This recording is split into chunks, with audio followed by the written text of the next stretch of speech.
사무엘상서 16장 6절에서 13절 말씀. 자, 찾으셨죠? 자, 교독하겠습니다. 그들이 오매 사무엘이 엘리압을 보고 마음에 이르기를 여호와의 기름 부으실 자가 과연 주의 주님 앞에 있도다 하였더니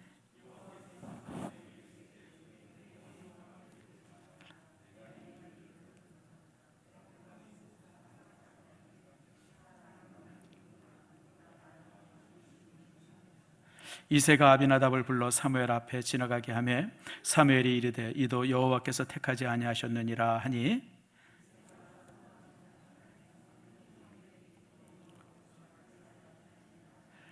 이새가 그의 아들 일곱을 다 사무엘 앞으로 지나가게 하나 사무엘이 이새에게 이르되 여호와께서 이들을 택하지 아니하셨느니라 하고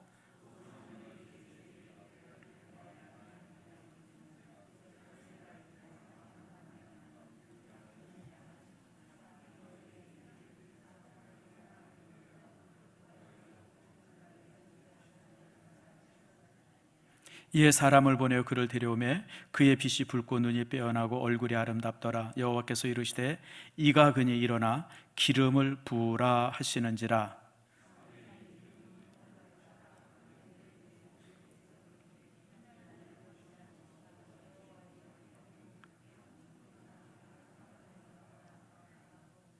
아멘. 기도합시다. 하나님 감사합니다. 주께서 우리를 사랑하셔서 오늘 이처럼 저희들 주의 전에 오게 하시며 아버지 앞에 예배할 수 있는 그리고 말씀을 들을 수 있는 놀라운 은혜 주심을 감사합니다. 우리 선교사님들이 이렇게 열심히 참 사역할 수 있고 또 준비할 수 있고 훈련받게 하신 아버지 감사합니다. 저들 모두마다 하나님의 놀라운 은총과 은혜가 있게 하시고 잘 훈련되고 훈련받아서 현장에 나가서 하나님의 나라를 확장하는 축복의 사람들 되게 해 주시옵소서. 오늘 시간 우리가 말씀을 듣습니다. 가슴을 엽니다. 하나님의 말씀 우리에게 놀랍게 임하게 하시고 하나님의 은혜가 우리를 새롭게 하는 축복 내리워 주시옵소서. 감사드리고 예수님의 이름으로 기도드립니다. 아멘. 우리 정원조 집사님 뭐 안 오셨죠? 우리 정 집사님이 사실 우리 교회의 가장 훌륭한 카메라 프로입니다. 내가 이제 우리 정 집사님한테 종종 배우는데 저도 사실 사진 찍는 걸 참 좋아합니다. 저는 그냥 좋아하는 사람이에요. 아마추어죠. 그런데 사실 뭐 사진 찍을 기회가 그렇게 많지 않잖아요. 그래서 이제 보통 우리 교회에서 행사할 때나 선교지 나갈 때 또 어디 수련회나 이런 데 가면 이제 제가 사진을 좀 열심히 잘 찍습니다. 그런데 이 사진을 찍으면 그 참 이렇게 인물 사진을 찍을 때 또 이럴 때 보면 이제 이렇게 재밌는 게 있어요. 한국 사람들은요 막 재밌게 표정을 하다가도 카메라만 들이대면 갑자기 딱 굳어버려요. 그래서 찍으면 다 이상해요. 그래서 저는 이제 인물 사진을 찍을 때 항상 망원 렌즈를 가지고 써요. 그 28에 300이라 그러죠. 망원 렌즈가 큰 게 하나 있어요. 근데 들고 다니는데 이게 한 4kg 정도 돼가지고 이걸 하루 종일 들고 다니면 어깨가 빠지는데, 근데 이 카메라가 좋은 것이 멀리서 찍어요. 여기서 한 저 정도 우리 뒤에 최 목사 정도 있는 저렇게 있는 데다 이렇게 딱 망원 렌즈로 찍으면 사람들이 자기가 사진 찍는 걸 모르기 때문에 표정이 되게 자연스러워요. 그래서 이제 여러분 좀 이렇게 여러분들이 바자회를 한다든지 이럴 때 사진 찍은 사진들을 제가 여러분들한테 보내드리면 내가 이렇게 이뻤나 그리고 놀라는 사람들이 있어요. 표정이 자연스러워서 그래요. 그래서 이제 제가 이제 그거 잘 찍고, 근데 또 사진에 재미있는 게요, 망원 렌즈를 가지고 이렇게 멀리서 얼굴을 찍는 것도 재밌는데 접사 사진이 재밌어요. 접사라고 하는 것은 조그만 것을 가까이 대고 찍는 거예요. 손톱만한 것들. 그리고 이제 또 이제 성냥개피 그 알만한 것들, 그런 것들을 이렇게 다 확대해서 찍으면 굉장히 이뻐요. 그래서 사진의 묘미는 어떻게 생각하면 이 접사 렌즈를 가지고 찍을 때 사진의 묘미가 있습니다. 우리가 볼 때는 그냥 이렇게 흩어서 저거 아무것도 아닌데 들풀인데 뭐 그러고 생각하는데 가만히 들여다보면 너무너무 이쁜 게 있어요. 제가 그런 사진들이 이제 보니까 몇 장 있어서 여러분들에게 좀 보여드립니다. 이거는 5층에서 진달래를 찍은 거예요. 이쁘죠? 꽃이 이쁜 게 아니라 사진을 잘 찍어서 그래요. 근데 여러분 진달래 그냥 뭐 흐트러진 풀인데 그것도 이렇게 접사로 찍으면요 이렇게 이쁘게 나와요. 제가 한번 산에 가서 찍은 사진인데 이게 무슨 꽃인지를 모르겠어요. 꽃 크기가 제 손톱 반만 해요. 아주 작은 건데 그걸 가지고 확대해서 찍으면 이렇게 이쁜 꽃이 돼요. 아마 여러분들이 그냥 지나가다 이런 꽃 보면 그냥 뭐 밟고 지나가고 본 척도 안 하고 그럴 거예요. 근데 이렇게 들여다보면요 저렇게 이뻐요. 너무 이뻐가지고 제가 옆에서도 한번 더 찍었어요. 참 그래서 야, 이게 우리가 모르는 작은 세계가 이렇게 이쁜 게 많구나. 이것도 이제 한 손톱만한 꽃인데 제가 확대해서 찍은 겁니다. 요거는 이제 여러분 잘 아는 이제 붓꽃이고요. 요것도 이제 이렇게 손톱만한 꽃인데 그렇게 이뻐요. 요거는 조금 큰 꽃입니다. 큰 꽃인데 이뻐서 이제 찍은 거 여러분 한번 보여드리고, 요것도 아주 작은 꽃인데 요거는 손톱보다 조금 커요. 그런데 이렇게 참 이게 확대되니까 저렇게 이쁘더라고요. 만약 이런 꽃이 큰 꽃이라고 그러면 굉장히 비싸게 팔릴 것 같아요. 그리고 요거는 이제 큰 꽃인데 여러분 너무 이뻐서 이게 12제자꽃이랍니다. 꽃잎이 총 12개라 그래요. 근데 아주 꽃이 신기하고 이뻐가지고 여러분들한테 한번 보여드립니다. 이렇게 세상이라고 하는 것이요, 큰 것들, 뭐 대단한 것들도 아름답지만요, 눈에 보이지 않는 작은 것들도 이쁜 게 굉장히 많아요. 제가 이제 꽃사진만 이렇게 가져나왔는데 실제 이끼라든지 아니면 돌이라든지 어떤 뭐 그런 사진들도 이렇게 참 확대되면 그렇게 이쁜 것들이 많아요. 그래서 여러분들 크고 그런 것만 이렇게 좋다 생각하지 말고요, 작고 보잘것없는 것들도 이쁜 게 참 많다 기대하세요. 근데 사람도 그런 것 같아요.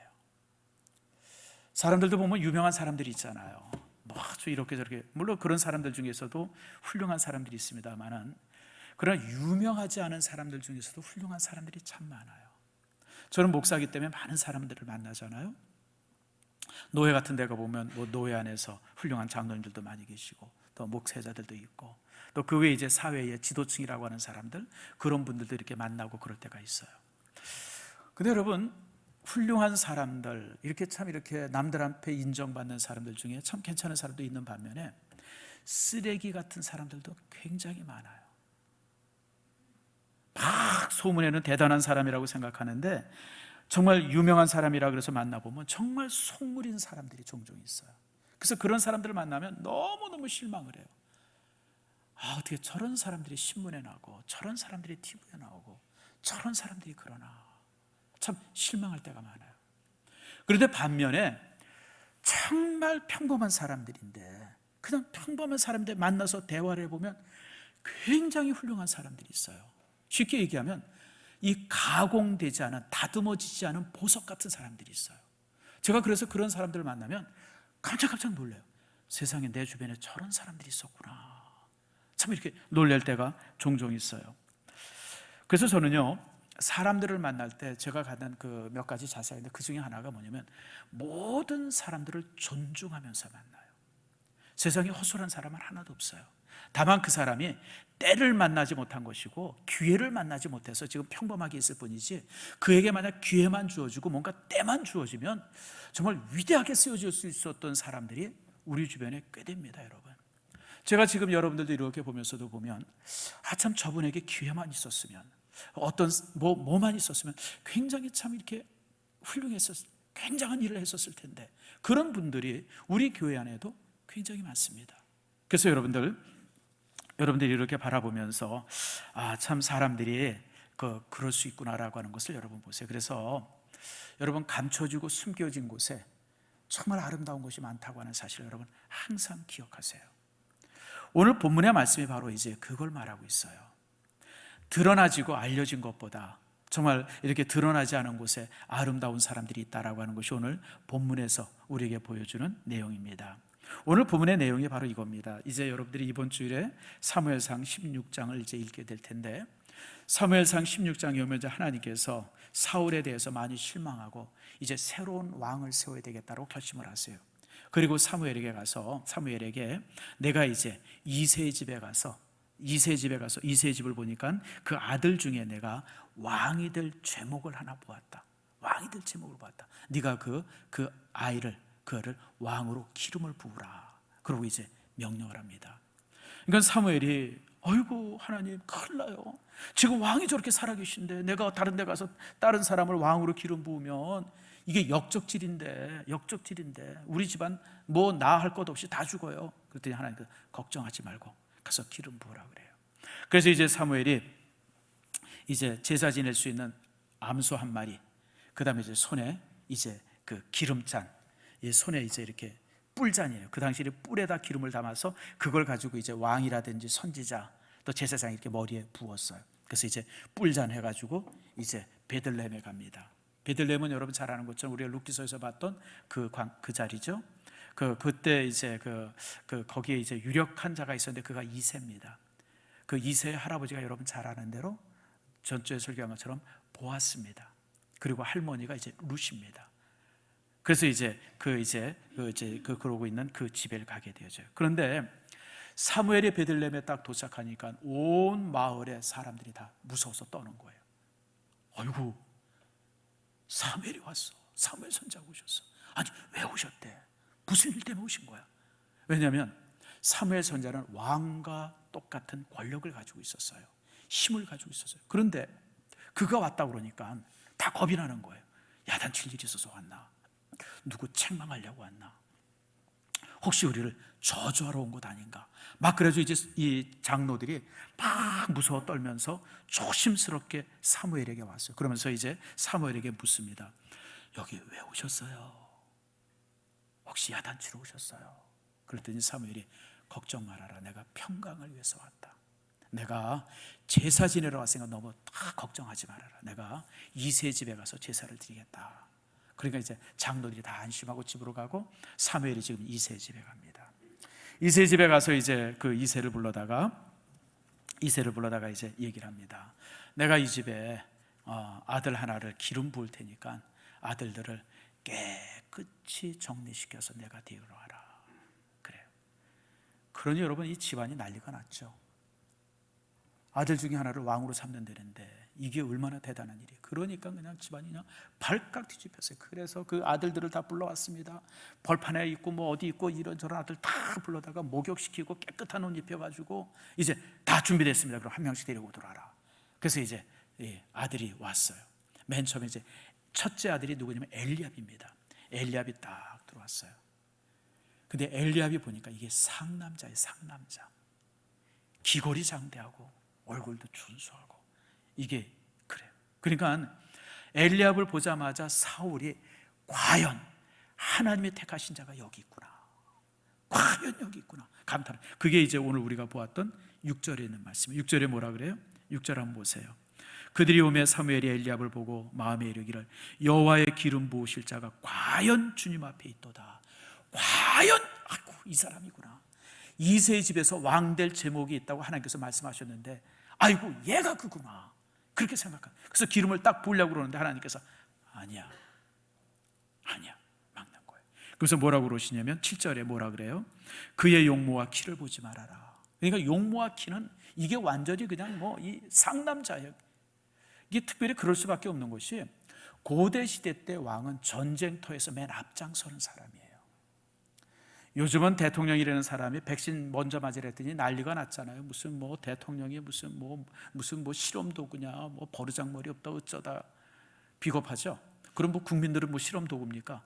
국민들 맞고 다 그 안정되면 그때 가서 맞게 참 비겁하게 이루 말할 데가 없어요.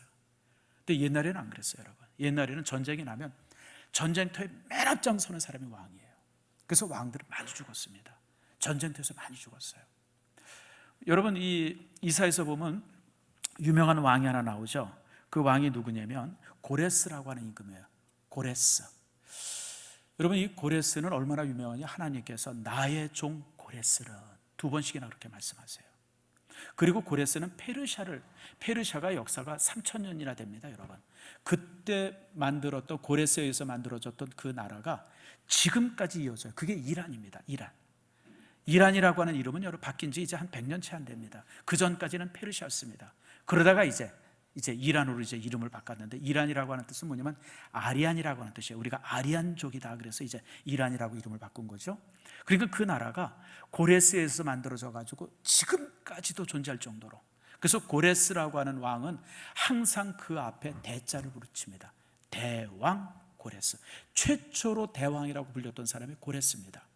지금도 이제 그 영국에 가면 영국 대형 박물관에 가면 고레스 실린더라는 게 있어요. 실린더라고 하는 것은 원통을 실린더라고 그러잖아요.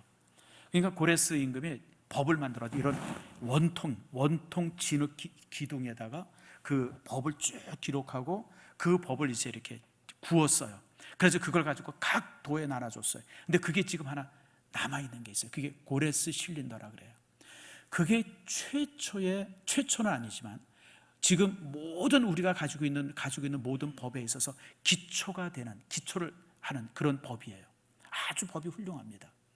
그래서 이제 지금 우리가 가지고 있는 모든 법의 어떤 근거를, 어떤 시작점을 보통 이제 고레스 실린더에서 잡아요.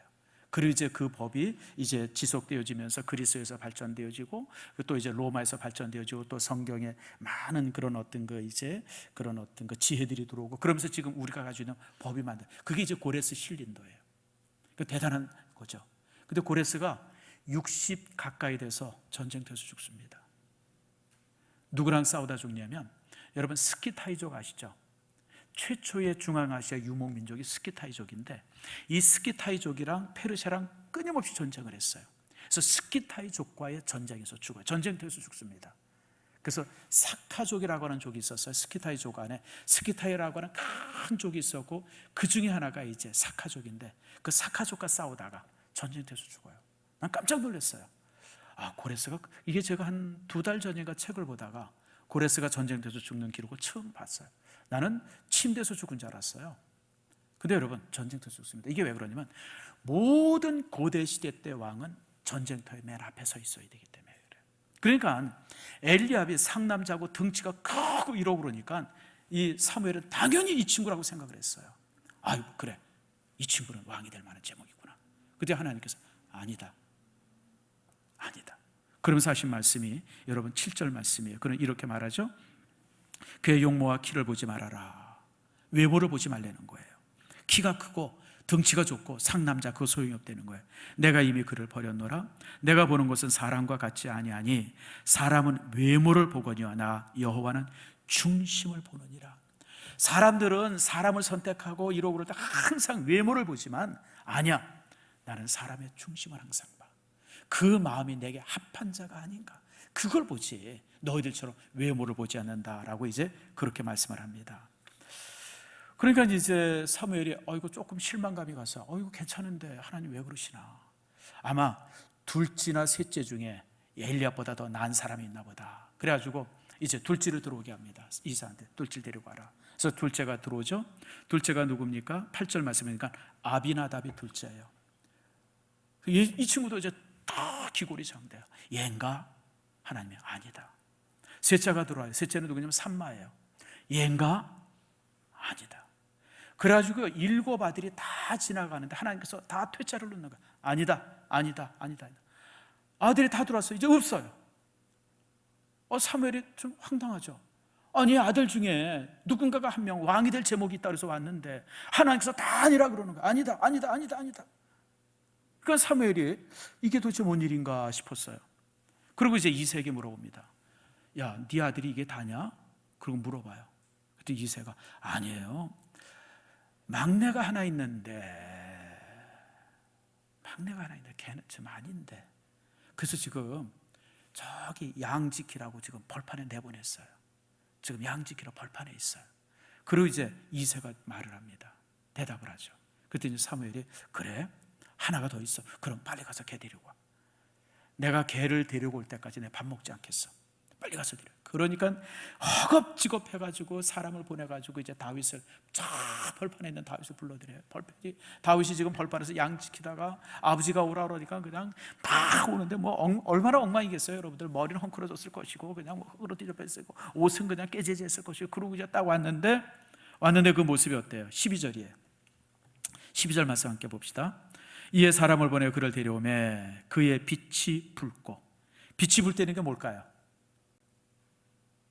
빛이 붉다고 하는 것은 어리되는 뜻이에요. 성경에 보면 빛이 붉었다 그러면 이건 아직 애라는 뜻이에요. 그러니까 애를 벗어나지 못한 이렇게 소년이었다는 거예요. 빛이 붉다는 것은 애라는 뜻입니다. 그 다음에 눈이 빼어나고, 눈은 총명했어요. 똘망해가지고 이거 봐라. 그 다음에 이제 보니까 얼굴이 아름답더라, 이쁘더라. 어디에 맞는 모습이에요? 이건 왕에 맞는 모습이 아니라 탤런트에 맞는 모습이에요. 요즘에 이제 이런 친구들이 길거리에서 뭐라죠? 길거리 헌팅이라 그래요? 뭐 이제 이렇게 음악하는 사람들, 무슨 이런 사람들이 길에 지나다니다가 그 다 특출한 애에서 불러다가 이제 이렇게 무슨 탤런트도 시키고 가수도 시키고 뭐 그런다 그래요. 요즘에는 그렇게 뽑힐 수 있는 아이죠. 왜냐하면 눈이 총명하고 얼굴이 아주 소년 티가 나고 그다음에 또 이제 얼굴이 이쁘장했어요. 그러니까 이게 아이고 이거 봐라 이거 그냥 요즘 같았으면 그렇게 했지만 그러나 사무엘에게 있어서는 실망이죠. 왜냐하면 지금 사무엘은 장군을 찾으러 온 거예요. 왕의 제목을 찾으러 온 거예요. 기골이장대해야 돼요. 실제 여러분 이 시대에 하나님 앞에 왕이나 사사로 택함을 받은 사람들은 다 기골이장대한 사람이에요. 기드온이 그랬죠. 여러분 삼손이 그랬죠. 사울이 그랬죠. 다 등치가 그냥 산만한 사람들이었었어요. 전쟁터에서 맨 앞에 나가가지고 그냥 막 그러던 사람들인데 이건 전혀 그런 사람과 거리가 먼 이쁘장한 미소년이었던 거예요. 그러니까 다윗은 그런 사람이었어요. 그러니까 이새가 얘는 좀 아닙니다. 그렇게 말한 이유가 바로 그것이에요. 그래서 특별히 여기 보니까 막내입니다라고 했을 때 그 막내라고 하는 말은 하가톤이라고 하는 단어인데요. 그것은 그다지 중요하지 않습니다. 이런 말로 항상 쓰여지는 단어입니다. 그냥 막내 하나가 있는데 아이고 선지자님 걔는 좀 아닌데 그래도 데려와라. 그래서 데려온 거예요. 그러니까 데려왔는데 사무엘도 보니까 좀 실망이 가는 거예요. 이게 왕이 될 제목은 아닌데 아니 이게 얘는 아닌 것 같은데 그러고 이제 그냥 주섬주섬 하고 있는데 하나님께서 뭐라 그래요? 따라합시다. 이가 그니 얘가 걔야. 내가 왕으로 지목한 애가 얘야. 내가 외모를 보지 아니하고 그 중심을 본다고 그랬는데 그 중심이 내 마음에 딱 들었던 애가 바로 얘야. 이가 그니 기름을 부어라. 그래서 사무엘이 기름을 붓습니다. 그래서 이제 다윗이 왕으로 기름 부음을 받습니다. 여러분 우리 사람들은 외모를 보죠. 당연히 외모를 우리가 볼 수 있는 게 외모밖에 없기 때문에 그래요. 그래서 여러분 똑같은 얼마 전에 통계를 제가 보니까요. 똑같은 사람을 뽑는데 직원을 뽑고 이러고 그럴 때 키 큰 사람이 훨씬 유력하답니다. 그리고 이제 미국 같으면 백인 흑인이 있으면 똑같은 조건이면 백인이 훨씬 더 이렇게 이제 선택받는 확률이 훨씬 더 많답니다.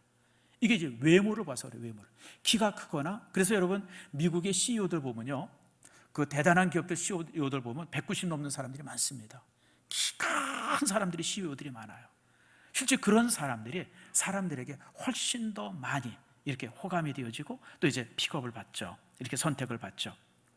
사람은 그럴 수밖에 없어요. 그러나 하나님께서는 그렇게 말씀 안 하죠. 사실 사무엘도 그랬어요. 사무엘도 엘리압을 보고 반하고 다른 아들을 보고 야 얘인가 보다라고 생각했던 게 그 외모 때문에 그랬어요. 외모가.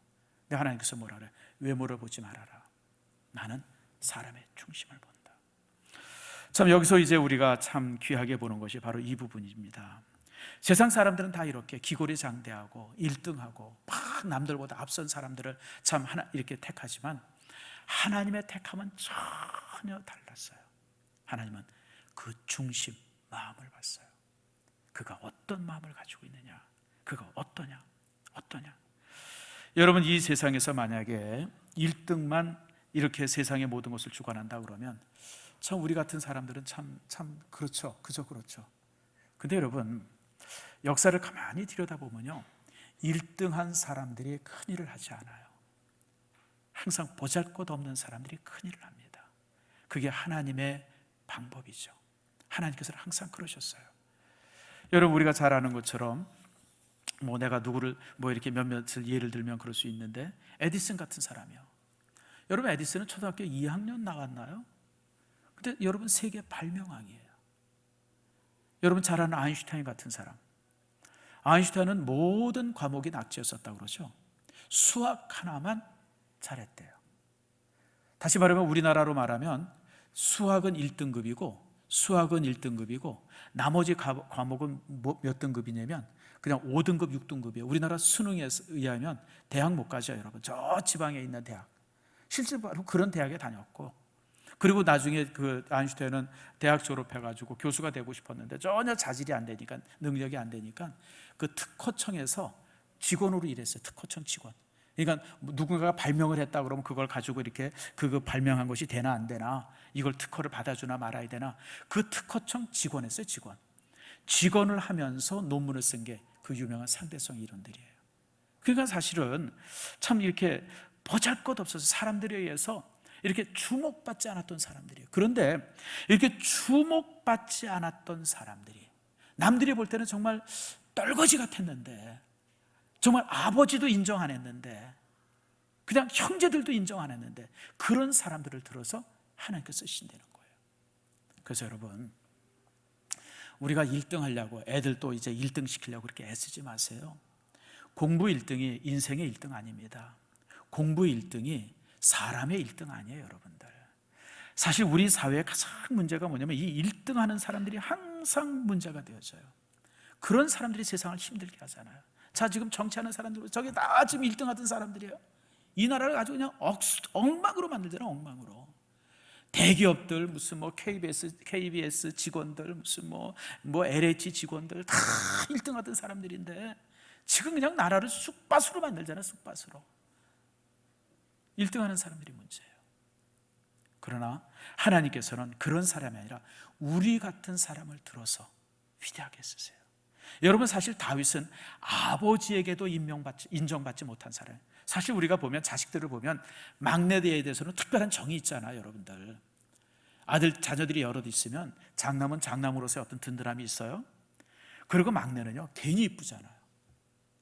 여러분, 막내들 보면 항상 괜히 이쁘잖아요.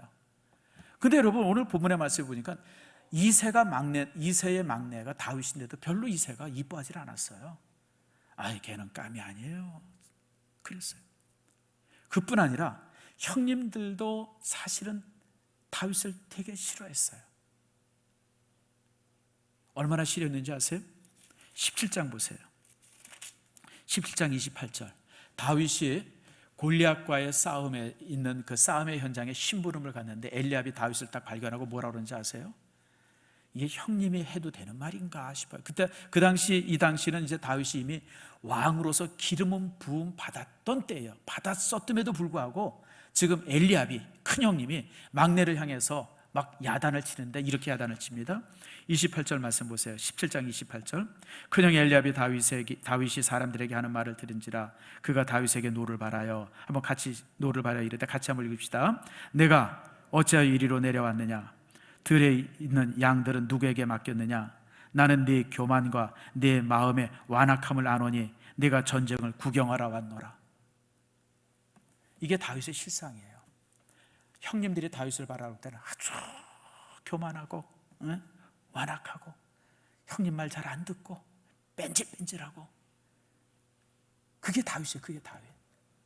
그러니까 그걸 가지고 지금 형님이 지금 다윗을 야단치래. 이 뺀질이 여기 와가지고 지금 너 지금 형들은 지금 목숨 걸고 전쟁하는데 너 좀 구경하러 왔지, 이런 아주 그냥 뺀질한 놈 시키 그냥 막 지금 야단치는 게 지금 본문의 내용이에요. 그러니까 여러분, 참 저는 이게 다윗을 이렇게 보면서 참 다윗이 참 이렇게 부족한 게 많았던 사람이구나. 우린 다윗이 아주 그 완벽한 사람으로 생각을 해요. 뭐 시인이었었고 장군이었었고 막 그런 사람만 생각하는데 실제로 다윗의 인간적인 모습은 전혀 그렇지를 못했어요. 부모들이나 형제로부터도 전혀 인정을 받지 못했던 그런 아이, 그가 다윗이었었어요. 그래서 솔직히 우리도 우리의 이런 약점이나 이런 걸 보면서 참 우리도 스스로가 아이고 내가 하나님 앞에 무엇을 할 수 있을까, 이런 생각을 종종 가질 때가 있어요. 그렇잖아요, 여러분들. 뭐 자질이 부족한 거는 말할 수도 없지만 그러나 여러 가지로 우리 또 약점들이 많잖아요. 저도 그렇고 여러분들도 얼마나 약점이 많아요.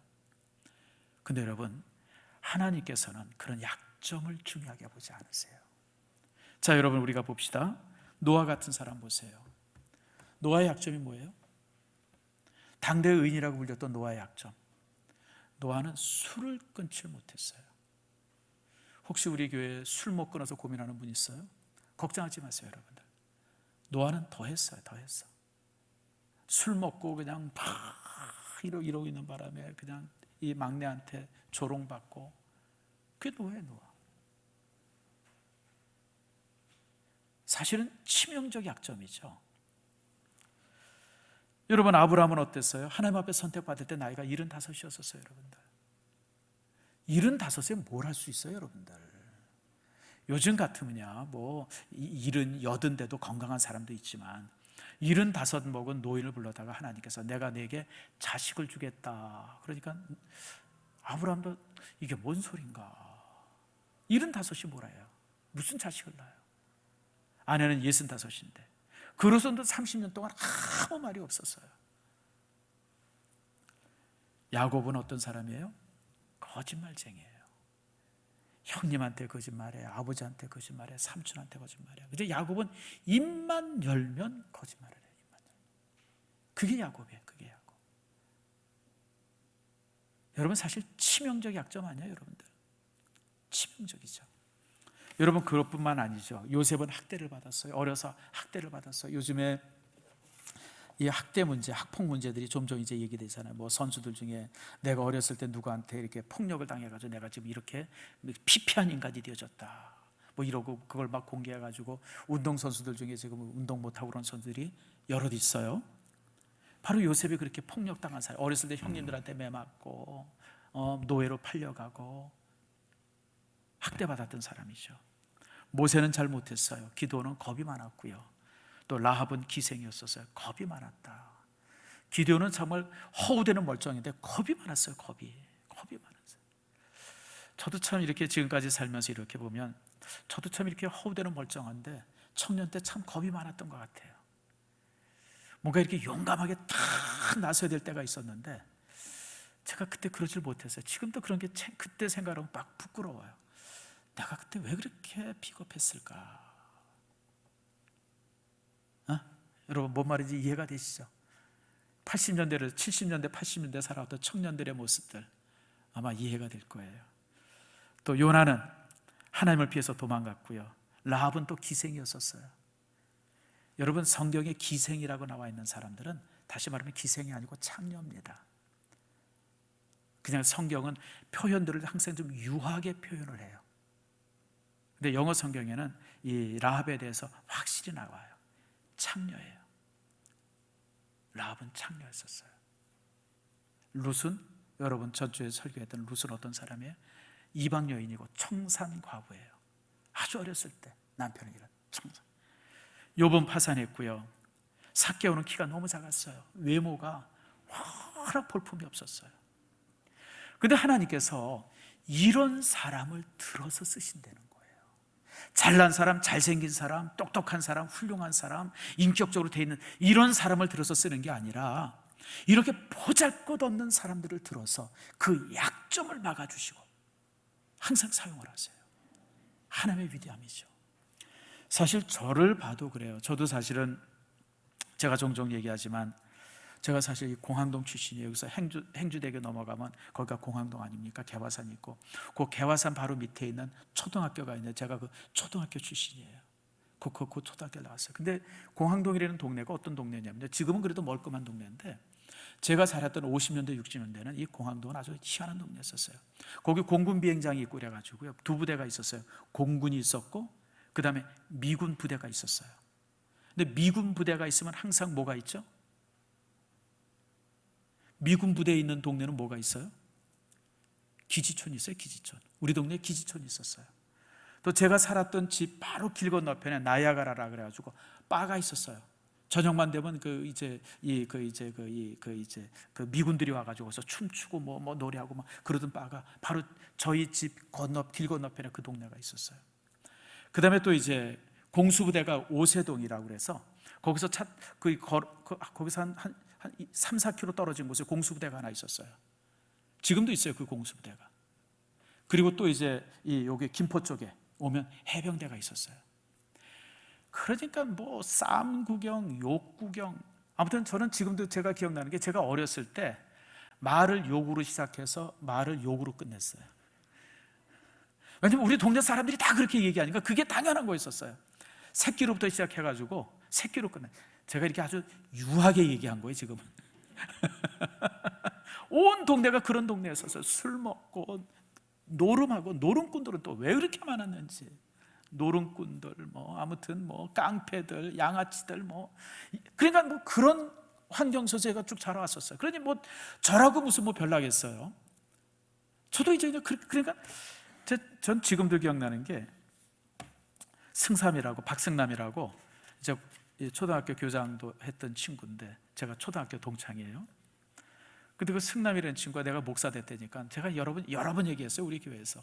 승남이가 날 딱 보더니 야, 너 목사 됐다면 그러더라고요. 그래서 나 목사 됐어. 어떻게 알았냐 그랬더니 야, 근데 너같이 욕 잘하는 애가 어떻게 목사가 되냐? 야, 넌 어떻게 그런 것만 기억하냐? 그랬던 기억이 지금도 나요.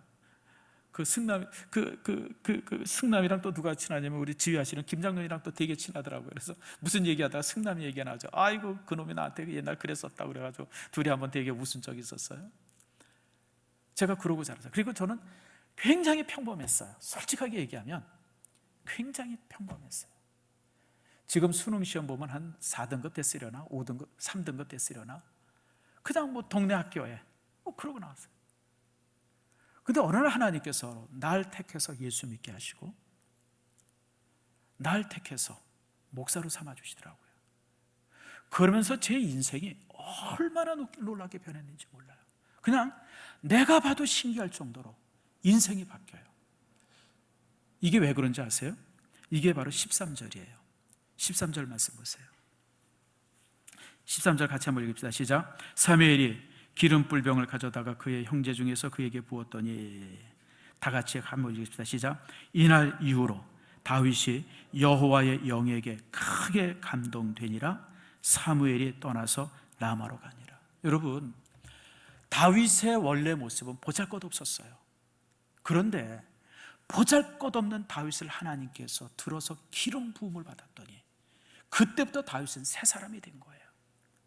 여러분, 아까도 얘기한 것처럼 그 엘리압이 다윗을 야단쳤을 때 뭐라 그랬어요? 이런 완악한 놈, 이런 아주 그냥 뺀질거리는 놈, 막 그러고 야단을 쳤는데 이게 원래 다윗의 진면목이에요. 그런데 하나님의 영에 감동받았던 다윗은 형님이 생각했던 다윗과 전혀 다른 사람이에요. 골리앗 앞에 어떤 모습으로 서요? 골리앗 앞에 싸움할 때 어떤 모습으로 서요? 대장군의 모습으로 서잖아요. 대장군의 모습으로, 대단한 장군의 모습으로 골리앗과 싸워서 이겨요. 그러고 나서 이 사울 임금의 군대 장관이 돼가지고 그때부터 이제 그러면서 하나님의 영이 감동된 다윗이 그때부터 장군으로, 그때부터 시인으로, 그때부터 정치인으로, 또 그때부터 이제 어떤 이 건축가로, 또 전략가로, 모든 부분들 속에 그 인생이 완전히 새롭게 되어져요. 여러분, 가장 중요한 자질은 하나님의 마음에 들어야 돼요. 내가 다윗을 만났노니 내 마음에 합한 자로다라고 하는 말씀처럼. 그럼 하나님께서 가장 기뻐했던 다윗의 자질이 무엇인가? 딱 하나예요. 우직하고 미련한 거예요. 지금 형님 집에, 지금 아버지 집에 기름 부어가지고 왕으로 삼겠다고 그러는데, 그래서 사람들이 그냥 확 몰려가서 거기 있는데 다윗은 아버지가 시킨 일만 하는 거예요. 아버지가 뭐 시켰어요? 양 지키라고 그러니까 그냥 양 지키고 있는 거예요. 가서 양 지키고 있는 거예요. 지금 지구 그냥 막 잔치가 벌어져, 떠들썩하고 잔치가 벌어지는데 멀리서 보면 보이잖아요, 여러분들. 그래도 불구하고 다윗은 아버지가 양 지키니까 우직하게 양 지키고 있었어요. 하나님께서 기뻐 보시는 중심이 무엇이냐? 항상 책임감이에요. 내게 맡겨주신 일에 그것이 크든지 작든지 상관없이 항상 그것에 최선을 다하는 그 모습이 하나님 마음에 딱 들었던 거예요. 내 마음에 합했다라고 했을 때 다윗이 기름 부음 받기 전에 다윗의 특징은 딱 하나밖에 없었어요. 미련한 거예요. 우직한 거예요. 어리석은 거예요. 맡겨준 일에 최선을 다하는 그거 한 가지, 그것만 하나님께서 보시고 나서 마음에 드셨어요. 그리고 나서 그것이 마음에 드니까 하나님께서 기름 부어, 성령의 기름을 부어주시고 그 성령의 기름 부음 받았을 때 모든 재능이 그 속에서 키워진 거예요. 장군으로서의 재능, 전략가로서의 재능, 왕으로서의 재능, 어떤 시인으로서의 재능, 어떤 이제 건축가로서의 재능, 이런 모든 재능들이 그 이후부터 만들어진 거예요. 다윗이 초기에 가지고 있던 재능이 아니었었어요. 그렇습니다. 성도 여러분, 오늘 제가 여러분에게 드린 이 말씀, 정말 여러분 기억하세요. 내가 지금 어떤 모습이냐는 크게 중요하지 않아요. 하나님께서 내게 함께 하시고 나를 쓰시게 또 작정하시면서 하나님의 영이 나와 함께 하시면 나는 뭘 할 수 있는지도 몰라요. 나는 무엇이든지 할 수 있어요. 여러분 지금 내가 나이가 많은데, 여러분 아브라함보다 나이 많은 사람 있어요 여기? 75보다 더 된 분 한두 분 계시네요. 근데 여러분 나이 중요하지 않아요. 여러분들 모세는 80에 하나님 앞에 부름받았잖아요. 여러분들 120살까지 사역합니다. 나이 참견하지 마세요. 학력이요? 여러분 학력이 무슨 상관이 있어요? 다윗은요 배운 거 하나도 없어요. 평생 양 지키는 것만 했던 사람이 다윗이에요. 공부가 뭐 이렇게 중요해요? 뭐 이런저런 재능들, 다윗의 재능 없었어요. 여러분들 지금 엘리압의 야단 치는 소리 들었잖아요. 완악한 밖에 없었어요. 형님이 바라볼 때는 뺀질거리고 말 안 듣고 대들고, 아이고 저게 인간 되려나. 그게 다윗의 모습이에요. 근데 하나님의 영이 함께 하니까 다윗의 인생이 바뀌어요. 삶이 바뀌어요. 시인으로, 장군으로, 전략가로, 왕으로. 하나님. 그래서 여러분 스스로도 그렇게 바라보고 여러분의 자녀들도 마찬가지예요. 여러분 자녀들도 하나님의 마음에 맞는 그런 심성만 만들어주세요. 그러면 때가 되면 주님께서 사용하세요. 때가 되면 붙들어 사용하십니다.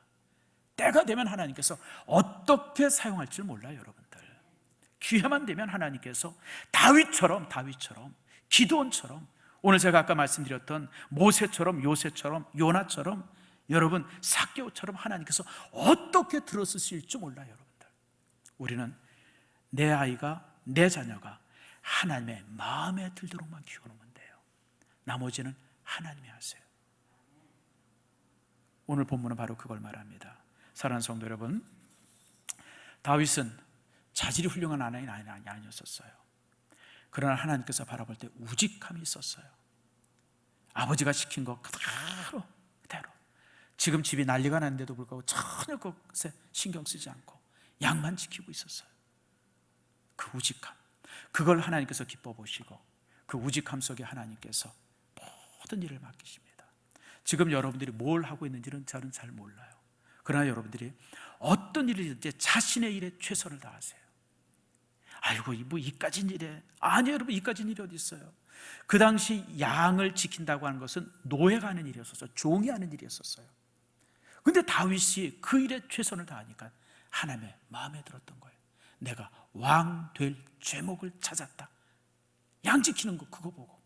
그러니까 여러분들이 자신에게 맡겨진 일이 그것이 무슨 일이, 회사에서 맡겨진지 가정에서 맡겨지든지 어디서 맡겨진지 간에 하나님께서, 그리고 여기저기에서 맡겨진 그 일에 최선을 다하는 모습을 하나님께서 보시면 주님의 마음에 든 거예요. 그러면 여러분을 들어서 쓰십니다. 지금 교회에서도 마찬가지예요. 여러분이 어떤 직분을 맡고 있는지 몰라요. 뭐 다양하죠. 교사를 할 수도 있고, 아니면 무슨 대원을 할 수도 있고, 그러나 그것이 무슨 일인지 간에 그저 누가 뭐라 그러든지 어떤 사람이 뭐 어떻게 받아, 그 전혀 상관없이 그냥 최선을 다하다 보면 하나님이 위대하게 들어서 쓰세요. 그 증거가 저예요. 아까도 말씀드린 것처럼 저 자신도 참 보잘것없는 고등학생이었고 청년의 시절에 참 고민이 많았어요. 내가 뭘 해서 살아야 되나. 근데 하나님께서 저를 들어서 쓰시고 그리고 저 나름대로 정말 최선을 다하면서 여기까지 오니까 지금 제가 60 중반에 여러분 앞에 서서 설교할 수 있는 사람이 됐어요. 50년 전에 내 모습은 상상도 할 수 없는 모습이었었어요. 60년 전에 내 모습은요, 이 모습은 전혀 기대도 할 수 없는 모습이었었어요. 근데 주님께서 보시고 어이구 이놈 쓸만하겠네. 그리고 주께서 택하시고 부족한 저에게 성령의 기름 부음이 있게 되니까 날마다 순간마다 하나님께서 변화시켜 주시는 거예요. 그래서 지금의 저를 만들어 주셨어요. 제가 증거예요. 목자가 왕이 된 다윗의 모습이나 정말 보잘것도 없는 청년이 정말 목사가 돼서 여기 이렇게 서 있는 모습은 하나님께서 사람을 어떻게 들어서 쓰시나에 대한 분명한 증거예요. 그러면 여러분들 자신의 모습 앞에 실망할 것도 없고 자식의 모습들 앞에 여러분 고민할 것도 없어요. 내 자녀가 하나님 앞에 합당하고 주님의 마음에 드는가, 그것만 여러분 관심 갖고 여러분들도 그것만 관심 가지세요. 그러다 보면 주님께서 필요할 때 들어서 쓰신다고 하는 이 놀라운 사실을 여러분 기억하시기를 축복합니다.